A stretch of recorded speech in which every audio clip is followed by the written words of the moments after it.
الحمد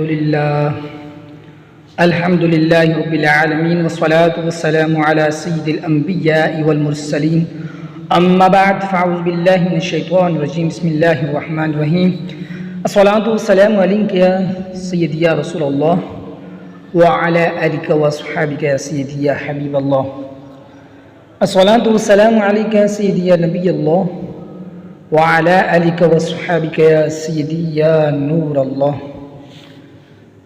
سعادت الدارین میں ہے کہ ایک شخص نے دربار رسالت میں حاضر ہو کر فکر و فاقہ اور تنگی رزق کی شکایت کی تو قاسم نعمت نبی رحمت شفیع امت صلی اللہ علیہ وسلم نے فرمایا کہ جب تم اپنے گھر میں داخل ہوا کرو تو سلام کر لیا کرو، وہ چاہے گھر میں کوئی ہو یا نہ ہو، پھر مجھ پر سلام کہا کرو، اور ایک مرتبہ سورہ اخلاص یعنی قل هو اللہ شریف پڑھ لیا کرو۔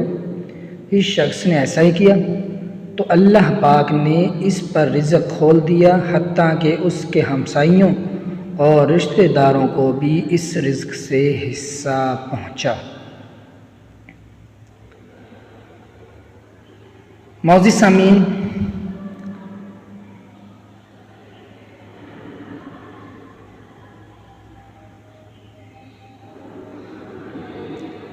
زبردست محدث حضرت حدبہ بن خالد رحمۃ اللہ علیہ کو خلیفہ بغداد مامون رشید نے اپنے ہاں مدعو کیا۔ کھانے سے فارغ ہو کر کھانے کے جو دانے وغیرہ گر گئے تھے حضرت حدبہ بن خالد رحمۃ اللہ علیہ چن چن کر تناول فرمانے لگے۔ خلیفہ بغداد مامون رشید نے حیران ہو کر کہا، اے شیخ، کیا آپ کا ابھی تک پیٹ نہیں بھرا؟ فرمایا، کیوں نہیں؟ دراصل بات یہ ہے کہ مجھ سے حضرت حماد بن سلمہ رضی اللہ تعالیٰ نے ایک حدیث پاک بیان فرمائی ہے، جو شخص دسترخوان کے نیچے گرے ہوئے ٹکڑوں کو چن چن کر کھائے گا وہ تنگ دستی سے بے خوف ہو جائے گا۔ میں اسی حدیث مبارکہ پر عمل کر رہا ہوں۔ یہ سن کر مامون بے حد متاثر ہوا اور اپنے خادم کی طرف اشارہ کیا تو وہ 1000 دینار رومال میں باندھ کر لایا۔ مامون نے وہ دینار حضرت حدبہ بن خالد رحمۃ اللہ علیہ کی خدمت میں بطور نذرانہ پیش کر دی۔ حضرت حدبہ بن خالد رحمۃ اللہ نے فرمایا، الحمدللہ، حدیث مبارکہ پر عمل کی ہاتھوں ہاتھ برکت ظاہر ہو گئی۔ معزز سامعین، ابھی جو ہم نے ایک پیاری سی بات سنی، اس سے معلوم ہوا ہمارے بزرگان دین رحمہم اللہ علیہم اجمعین سنتوں پر عمل کرنے کے معاملے میں دنیا کے بڑے سے بڑے رئیس بلکہ بادشاہ کی بھی پرواہ نہیں کرتے تھے۔ اس بات سے ہمیں یہ پھول ملا کہ کھانے پینے کے حوالے سے سنتوں کو کسی بھی صورت ترک نہیں کرنا چاہیے، خاص کر ہم مسلمان بھائیوں کو۔ حضرت حدبہ بن خالد رحمۃ اللہ علیہ نے رزق کی قدر کی، دسترخوان پر گرے ہوئے ٹکڑوں کو چن کر کھایا تو اللہ پاک نے رزق کی قدر کرنے کی برکت سے انہیں 1000 دینار شاہی دربار سے دلوا دیے اور آپ مالدار ہو گئے۔ لہٰذا ہمیں بھی چاہیے کہ نہ صرف رزق کی بلکہ اللہ پاک کی تمام نعمتوں کی خوب قدر کیا کریں اور کبھی کسی نعمت کی ناشکری نہ کریں۔ تفسیر سورۃ الجنان کی 3 جلد کے صفحہ نمبر 543 پر ہے، جب مسلمان اللہ پاک کی ناشکری کرتے، یاد خدا سے غفلت کو اپنا شعار بنا لیتے اور اپنی نفسانی خواہشات کی تکمیل میں مصروف ہو جاتے ہیں اور اپنے برے اعمال کی کثرت کی وجہ سے خود کو اللہ کریم کی نعمتوں کا نااہل ثابت کرتے ہیں تو اللہ پاک ان سے اپنی دی ہوئی نعمتیں واپس لے لیتے ہیں۔ پارہ 13 سورہ ابراہیم کی آیت نمبر 7 میں اللہ پاک نے شکر کی اہمیت اور ناشکری کے وبال کو واضح کرتے ہوئے ارشاد فرمایا، لَإِن شَكَرْتُمْ لَأَزِيدَنَّكُمْ وَلَإِن كَفَرْتُمْ إِنَّ عَذَابِي لَشَدِيدٌ۔ اگر احسان مانو گے تو میں تمہیں اور دوں گا، اور اگر ناشکری کرو گے تو میرا عذاب سخت ہے۔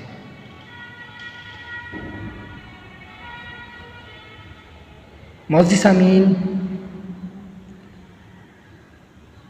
فی الحال زمانہ انتہائی بے حسی کے ساتھ جانے والی رزق کی ناقدری اور بے حرمتی پر افسوس اور کڑھن کا اظہار کرتے ہوئے ارشاد فرماتے ہیں، آج کل رزق کی بے قدری اور بے حرمتی سے کون سا گھر خالی ہے؟ بنگلے میں رہنے والے ارب پتی سے لے کر جھونپڑی میں رہنے والے مزدور تک اس بے احتیاطی کا شکار نظر آتے ہیں۔ شادی میں طرح طرح کے کھانوں کے ضائع ہونے سے لے کر گھروں میں برتن دھوتے وقت جس طرح سالن کا شوربہ، چاول اور ان کے ایسا بہا کر معاذ اللہ نالی کی نظر کر دی جاتے ہیں، کاش رزق میں تنگی کے اس عظیم سبب پر ہماری نظر ہوتی اور کھانے کو ضائع ہونے سے بچا لیتے، کیونکہ یہ کھانا ایسی چیز ہے جس کا ادب و احترام ہمارے پیارے آقا حبیب کبریا محمد مصطفیٰ صلی اللہ علیہ وسلم نے ارشاد فرمایا، جیسا کہ ام المومنین حضرت عائشہ صدیقہ رضی اللہ تعالیٰ عنہ فرماتی ہیں، تاجدار مدینہ سلطان باقرینہ صلی اللہ علیہ وسلم اپنے مکان علی شان میں تشریف لائے، روٹی کا ٹکڑا پڑا ہوا دیکھا، اسے لے کر پونجا پھر کھا لیا اور فرمایا، عائشہ اکرمی کریمن فإنہا ما نفرت عن قومی قط فعادت الیہم، اے عائشہ رضی اللہ تعالیٰ عنہ اچھی چیز کا احترام کرو کہ یہ چیز یعنی روٹی جب کسی قوم سے بھاگی ہے لوٹ کر نہیں آئی۔ لہٰذا ہمیں کھانے جیسی عظیم نعمت الہی کی خوب قدر کرنی چاہیے اور اس کے ساتھ ساتھ کھانا کھاتے وقت کھانے کے سنتوں اور آداب کا بھی خوب خیال رکھنا چاہیے، کیونکہ اگر ہم کھانے کے وقت کھانے کے سنتوں اور آداب کو پیش نظر نہیں رکھیں گے تو انشاءاللہ نہ صرف رزق کی بے قدری سے بچنے میں کامیاب ہو جائیں گے بلکہ دنیا و آخرت کی ڈھیروں بھلائیوں کے ساتھ ساتھ رزق میں خیر و برکت کی نعمت سے بھی سرفراز ہوں گے۔ آئیے پیارے آقا مدینے والے مصطفیٰ صلی اللہ علیہ وسلم کا تجویز کردہ رزق میں خیر و برکت کا ایک بہت ہی پیارا نسخہ سنتے اور اسے اپنانے کی نیت کرتے ہیں۔ خلیفہ ثانی امیر المومنین حضرت عمر فاروق اعظم رضی اللہ تعالیٰ عنہ روایت کرتے ہیں کہ رسول اللہ صلی اللہ علیہ وسلم کا فرمان برکت نشان ہے کہ اکٹھے ہو کر کھاؤ، الگ الگ نہ کھاؤ کہ برکت جماعت کے ساتھ ہے۔ حضرت وحشی بن حرب رحمۃ اللہ علیہ اپنے دادا جان رضی اللہ تعالیٰ عنہ سے روایت کرتے ہیں کہ صحابہ کرام علیہ رضوان نے بارگاہ رسالت میں عرض کی، یا رسول اللہ صلی اللہ علیہ وسلم کھانا تو کھاتے ہیں مگر سیر نہیں ہوتے۔ سرکار دو عالم صلی اللہ علیہ وسلم نے فرمایا، تم الگ الگ کھاتے ہوں گے؟ عرض کی جی ہاں۔ فرمایا، مل بیٹھ کر کھانا کھایا کرو اور بسم اللہ پڑھ لیا کرو، تمہارے لیے کھانے میں برکت دی جائے گی۔ معزز سامعین، تنگی رزق کا ایک سبب گناہ بھی ہے، اس میں کوئی شک نہیں کہ وقتاً فوقتاً انسان کو پیش آنے والی طرح طرح کی مصیبتوں میں تنگ دستی، بے روزگاری اور رزق میں بے برکتی کا بھی ایک بڑا سبب اس کی اپنی ہی بدعمالیاں ہیں۔ انسان جب اللہ کریم کی نافرمانی کرنے پر اتر آتا ہے اور گناہ پر گناہ کرنے لگتا ہے تو تنگ دستی، بے روزگاری اور اس کے علاوہ بہت سی مصیبتوں کا شکار ہو جاتا ہے۔ پارہ 25 سورہ شورى کی آیت نمبر 30 میں اللہ پاک ارشاد فرماتا ہے، وَمَا أَصَابَكُم مِّن مُّصِيبَةٍ فَبِمَا كَسَبَتْ أَيْدِيكُمْ وَيَعْفُو عَن كَثِيرٍ، اور تمہیں جو مصیبت پہنچی وہ اس کے سبب سے ہے جو تمہارے ہاتھوں نے کمایا، اور بہت کچھ تو معاف فرما دیتا ہے۔ صدر الفاضل مفتی محمد نعیم الدین مراد آبادی رحمۃ اللہ علیہ اس آیت کریمہ کے تحت فرماتے ہیں کہ دنیا میں جو تکلیفیں اور مصیبتیں مومنین کو پہنچتی ہیں اکثر ان کا سبب ان کے گناہ ہوتے ہیں۔ ان تکلیفوں کو اللہ پاک ان کے گناہوں کا کفارہ کر دیتا ہے۔ برادران اسلام، اس آیت مبارکہ اور اس کی تفسیر کو پیش نظر رکھتے ہوئے ہم اپنی حالت پر غور کریں کہ طرح طرح کی مصیبتوں اور رزق میں بے برکتیوں کا سبب کہیں ہماری اپنی ہی بدعمالیاں تو نہیں، کیونکہ آج کل ہمارے معاشرے میں گناہوں کا بازار اس قدر گرم ہے، الامان والحفیظ، بدقسمتی سے لوگوں کی بھاری اکثریت بے عملی کا شکار ہے، نہ تو حقوق العباد کی ادائیگی کا پاس ہے اور نہ ہی حقوق اللہ کی پامالی کا کوئی احساس۔ نیکیاں کرنا نفس کے لیے بے حد دشوار اور گناہ کرنا بہت آسان ہو چکا ہے۔ ضروریات سہولیات حاصل کرنے کی حد سے زیادہ کوشش نے مسلمانوں کی بھاری تعداد کو فکر آخرت سے یکسر غافل کر دیا ہے۔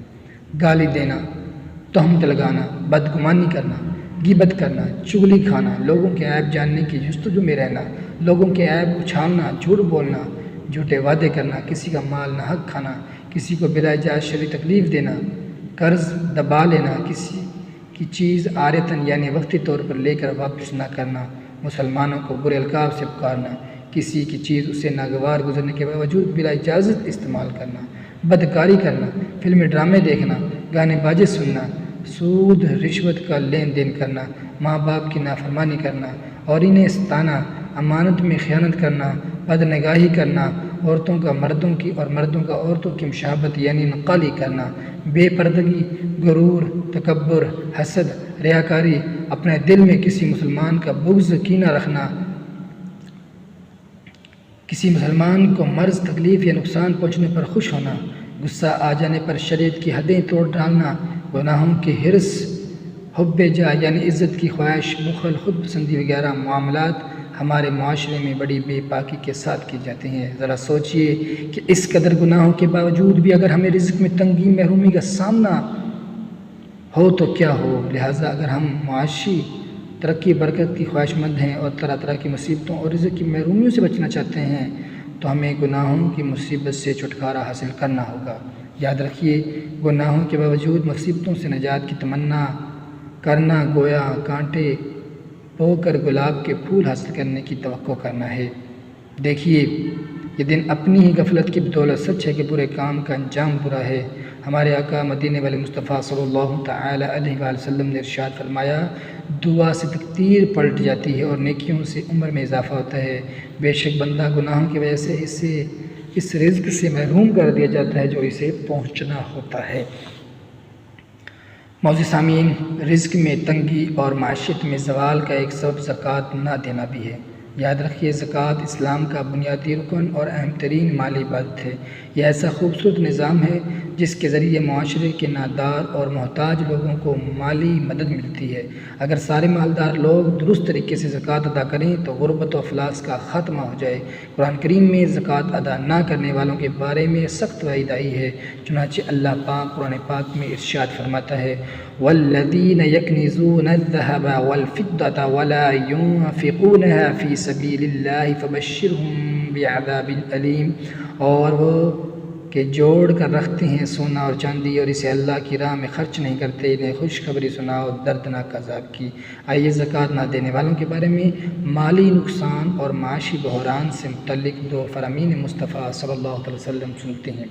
نمبر 1، ارشاد فرمایا، جو قوم زکوٰۃ نہ دے گی اللہ پاک اسے قحط میں مبتلا فرمائے گا۔ نمبر 2، ارشاد فرمایا، خشکی تری میں جو مال تلف یعنی ضائع ہوتا ہے وہ زکوٰۃ نہ دینے کی وجہ سے تلف ہوتا ہے۔ معزز سامعین، اگر ہم باقی معاشی پریشانیوں اور رزق کی تنگیوں سے نجات حاصل کرنا چاہتے ہیں تو ہمیں چاہیے کہ تنگی رزق کے اسباب کی معلومات حاصل کریں اور ان سے بچنے کی کوشش کریں۔ الحمدللہ، مسلمانوں کی خیر خواہی کے جذبے کے تحت اللہ تعالیٰ نے ہمارے لیے اتنے علماء کرام اور علماء کرام کی کتابیں ہمارے سامنے ہیں، ہم ان کا مطالعہ کریں، علماء کرام سے سوال و جواب کریں، ان چیزوں کے بارے میں ہم ان سے پوچھیں تو انشاءاللہ ہمیں بہت زیادہ رہنمائی ملے گی۔ روزی میں برکت کی وجوہات ہے، اس طرح روزی میں تنگی کے بھی اسباب ہیں، اگر ان سے بچا جائے تو انشاءاللہ روزی میں برکت ہی برکت دیکھیں گے۔ مسلمان کی خیر خواہی کے لیے تنگ دستی کے اسباب بھی بیان فرمائے ہیں، آئیے سنتے ہیں۔ نمبر 1، بغیر ہاتھ دھوئے کھانا کھانا۔ نمبر 2، ننگے سر کھانا۔ نمبر 3، اندھیرے میں کھانا کھانا۔ نمبر 4، دروازے میں بیٹھ کر کھانا۔ نمبر 5، میت کے قریب بیٹھ کر کھانا۔ نمبر 6، جنابت یعنی ناپاکی کی حالت میں کھانا۔ نمبر 7، چارپائی پر بغیر دسترخوان بچھائی کھانا۔ نکلے ہوئے کھانے میں دیر کرنا۔ چارپائی پر خود سرہانے بیٹھنا اور کھانا پینتی یعنی جس طرح پاؤں کیے جاتے ہیں اس حصے کی طرف جانب رکھنا۔ دانتوں سے روٹی کترنا۔ برگر وغیرہ کھانے والے بھی احتیاط فرمائیں۔ چینی یا مٹی کے ٹوٹے ہوئے برتن استعمال میں رکھنا۔ خواہش میں پانی پینا یاد رکھیں، برتن یا کپ کے ٹوٹے ہوئے حصے کی طرف سے پانی، چائے وغیرہ پینا مکروہ ہے۔ مٹی کے دراڑ والے یا ایسے برتن جن کے اندرونی حصے سے تھوڑی سی بھی مٹی اکھڑی ہوئی ہو اس میں کھانا نہ کھائیں کہ میل کچیل اور جراثیم پیٹ میں جا کر بیماریوں کا سبب بن سکتے ہیں۔ کھائے ہوئے برتن صاف نہ کرنا۔ جس برتن میں کھانا کھایا اسی میں ہاتھ دھونا۔ کھانے پینے کے برتن کھلے چھوڑ دینا۔ کھانے پینے کے برتن بسم اللہ کہہ کر ڈھانک دینے چاہیے کہ بلائیں اترتی ہیں اور خراب کر دیتی ہیں، پھر وہ کھانا اور مشروب بیماریاں لاتا ہے۔ روٹی کو خواہ رکھنا بے ادبی اور پاؤں میں آئے۔ حضرت امام برہان الدین زرنوجی رحمۃ اللہ علیہ نے تندرستی کے جو اسباب بیان فرمائے ہیں ان میں یہ بھی ہے زیادہ سونے کی عادت، اس سے جہالت میں پیدا ہوتی ہے، بے لباس ہو کر سونا، دسترخوان پر گرے ہوئے دانے اور کھانے کے ذرے وغیرہ اٹھانے میں سستی کرنا، پیاز اور لہسن کے چھلکے جلانا، گھر میں کپڑے سے جھاڑو نکالنا، رات کو جھاڑو دینا، کوڑا گھر ہی میں چھوڑ دینا، والدین کو ان کے نام سے پکارنا، دروازے کے ایک حصے سے ٹیک لگا کر کھڑے ہونا، بیت الخلاء میں وضو کرنا، بدن ہی پر کپڑا وغیرہ سی لینا، چہرہ لباس سے خشک کر لینا، گھر میں مکڑی کے جالے لگے رہنے دینا، نماز میں سستی کرنا، اپنی اولاد کو بددعائیں دینا۔ اکثر عورتیں بات پر اپنے بچوں کو بددعائیں دیتے ہیں، بددعائیں دیتی ہیں اور پھر تنگ دستی کے رونے بھی روتی ہیں۔ گناہ کرنا، خصوصاً جھوٹ بولنا، چراغ کو پھونک مار کر بجھا دینا، ٹوٹی ہوئی کنگھی استعمال کرنا، ماں باپ کے لیے دعائے خیر نہ کرنا، پاجامہ یا شلوار کھڑے کھڑے پہننا، نیک اعمال میں ٹال مٹول کرنا۔ عمل کا ہو جذبہ عطا یا الہی، گناہوں سے مجھ کو بچا یا الہی۔ معزز سامعین، یاد رکھیں کہ جس طرح رزق کی تنگی اور معیشت کی تباہی سے نجات کے لیے تندرستی کا سبب بننے والی چیزوں سے بچنا ضروری ہے، اسی طرح رزق کی فراوانی اور معیشت کی ترقی کے لیے رزق میں وسعت اور خیر و برکت پیدا کرنے والی چیزوں کو اختیار کرنا بھی انتہائی ضروری ہے۔ آئیے رزق میں برکت پیدا کرنے والے کچھ پھول ہم سنتے ہیں۔ رشتہ داروں اور بالخصوص ماں باپ کے ساتھ حسن سلوک کرنا، تقوی اختیار کرنا یعنی اللہ پاک سے ڈرنا، گناہوں کو ترک کرنا، نماز چاشت پڑھنا کہ یہ عمل رزق میں برکت کے لیے بے حد مفید اور مجرب ہے۔ قرآن پاک کی مختلف صورتیں پڑھنا، مثلاً سورہ ملک، سورہ مجمل، سورہ اللیل اور سورہ علم نشرہ اور خصوصاً سورہ واقعہ کی تلاوت کرتے رہنا بھی فراغی رزق کا سبب ہے۔ صدقات ادا کرنا، حدیث پاک میں ہے صدقات کے ذریعے رزق طلب کرو، صبح سویرے جاگنا اور فجر کی نماز ادا کرنا نعمتوں میں اضافے کا باعث بنتا ہے۔ لوگوں سے خندہ پیشانی، خوش کلامی بھی رزق کو بڑھاتی ہے۔ اپنے گھر کے ماحول اور گھر کے برتنوں وغیرہ کو صاف ستھرا رکھنا رزق میں خیر و برکت کا ذریعہ ہے۔ پانچوں نمازوں کی ادائیگی اور ان میں خشوع و خضوع اور تعدیل ارکان کا لحاظ کرتے ہوئے واجبات، سنن اور آداب کا پوری طرح لحاظ رکھنا رزق میں خیر و برکت کا ذریعہ ہے۔ ہمیشہ باوضو رہنا رزق میں خیر و برکت کا ذریعہ ہے۔ نماز عشاء کے بعد دنیاوی بات چیت نہ کرنا رزق میں خیر و برکت کا ذریعہ ہے۔ غیر مفید اور فضول باتوں سے اجتناب کرنا بھی رزق میں خیر و برکت کا ذریعہ ہے۔ عاشورہ یعنی 10 محرم الحرام کے دن اپنے بال بچوں کے کھانے پینے میں خوب فراگی اور کشادگی کرنا، رات دن اللہ پاک سے دعا مانگنا، ابتدائے دن میں گھر کے اندر بسم اللہ اور سورہ اخلاص پڑھ لینا، کھانے سے پہلے اور بعد وضو یعنی ہاتھ منہ دھونا، دین کے احکامات پابندی سے عمل کرتے ہوئے اللہ پاک کی اطاعت کرنا، طہارت پاکیزگی اختیار کرنا، دسترخوان پر گرے ہوئے ٹکڑوں کو چن چن کر کھانا، نماز تہجد پڑھتے رہنا، توبہ کی کثرت کرتے رہنا اور فجر کے سنتوں اور فرضوں کے درمیان 70 بار استغفار کرنا، گھر میں آیت الکرسی پڑھنا اور بکثرت درود شریف پڑھنا، قرآن کریم اور دینی کتابی مدرسوں کے لیے وقف کرنا، دوسروں تک علم دین پہنچانا، اگرچہ قرآن کی ایک آیت یا دین کا ایک مسئلہ ہو، یہ بھی رزق میں خیر و برکت کا ذریعہ ہے۔ معزز سامعین، ہمیں بھی چاہیے کہ ہم ان تمام سنتوں پر عمل کریں اور تنگ دستی کے اسباب سے ہم دور رہیں۔ اللہ تعالیٰ سے دعا ہے جو کچھ سنایا اس پر ہم سب کو عمل کرنے کی توفیق عطا فرمائے، آمین بجاہ النبی الامین صلی اللہ تعالی علیہ وآلہ۔